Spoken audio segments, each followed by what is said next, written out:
ஓம் நம சிவாய. தெய்வத்தின் குரல் முதல் பகுதி சரஸ்வதி என்ற தலைப்பில் மகா பெரியவா அருளிய உரையின் தொடர்ச்சி. சரஸ்வதி பூஜா காலத்தை நினைக்கிற போது இந்த தாபசாந்தியை சொல்லும்போது இதற்கு அனுகூலமாக இன்னொன்று கூட தோன்றுகிறது.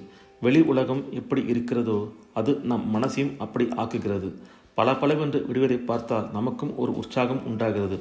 மப்பும் மந்தாரமும் அழுகை தூற்றலாகவும் இருந்தால் நமக்கும் கலையே இல்லாமல் என்னவோ போல் துக்கமாய் இருக்கிறது. விடுவதற்கு முந்தின பிரம்ம முகூர்த்தத்திலும் சாயங்கால சந்தியிலும் வெளி உலகில் ஒரு சாந்தி பரவிருப்பதால் அப்போது நமக்கும் மனசு அடங்கி தியானத்தில் உட்கார தோன்றுகிறது.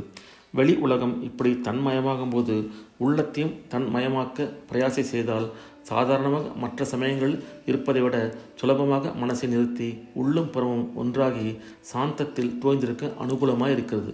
தினந்தோறும் வைகரி சந்தியையில் இப்படி இருப்பதைப் போல் ஒரு வருஷம் என்று எடுத்துக்கொண்டால் ஒரு குறிப்பிட்ட பட்சம் முழுவதுமே இப்படி மனோலயத்துக்கு வசதியாக இருக்கிற பருவம் எதுவென்றால் அது சரஸ்வதி பூஜையை ஒட்டிய காலம்தான். சீதோஷ்ணம் பரம சுகமாக ஹிதமாக வெயிலும் இல்லாமல் குளிரும் இல்லாமல் இருக்கிற காலம் இது. சாந்தமான சூரியன், தாவல்யமான சந்திரிகை, வெள்ளை வெளியரென்று மேகக்கூட்டங்கள் எல்லாம் இருக்கிற காலம். இதிலே விசேஷம் என்னவென்றால் பாரத பூமி முழுவதற்கும் இதே மாதிரியான சீதோஷ்ண நிலை இந்த சரத்கால ஆரம்பத்தில் மட்டுமே இருப்பதுதான். மற்ற பருவங்களில் பாரத தேசத்தின் ஒரு கோடியில் இருக்கிற பகுதியின் சீதோஷ்ணத்துக்கும் இன்னொரு கோடியில் உள்ள பகுதியின் சீதோஷ்ணத்துக்கும் ஏற்றத்தாழ்வு இருக்கும். பங்குனி சித்திரை மாதங்களில் தமிழ் தேசத்தில் இருப்பதை விட தெலுங்கு தேசத்தில் ஓரளவுக்கு ஜாஸ்தி உஷ்ணம். மத்திய பிரதேசம், டில்லி இப்படி போனால் அங்கேயோ நம் ஊரை விட 10-12 டிகிரிக்கு மேல் உஷ்ணமாக இருக்கும். இதேபோல் நம் நாட்டில் மார்கழி மாதத்தில் குளிர்கிறது என்றால் இந்த குளிர் ஒன்றுமே இல்லை என்கிற மாதிரி வடக்கே ஜலமே ஐஸாக போய்விடுகிறது.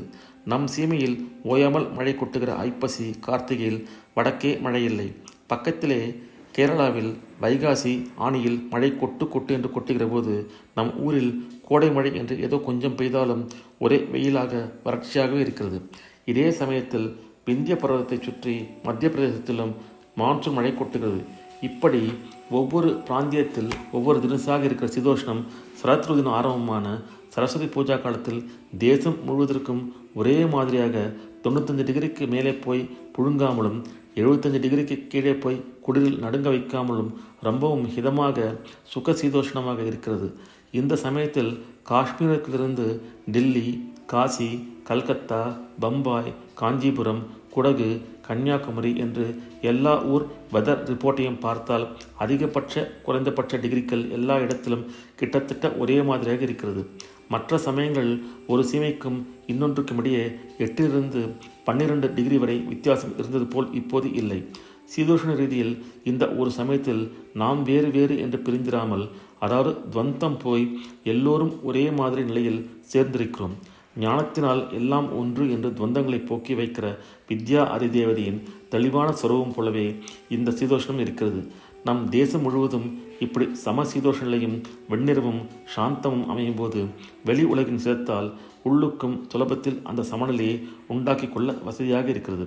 இக்காலத்தில் இப்படிப்பட்ட குணவிசேஷமே உருவெடுத்து வந்த ஸ்ரீ சரஸ்வதி தேவியின் ஆராதனமும் வருவதால் சகல ஜனங்களும் இதை எல்லாம் உணர்ந்து பூஜித்தால் ஞானமும் தெளிவும் பெற முடியும்.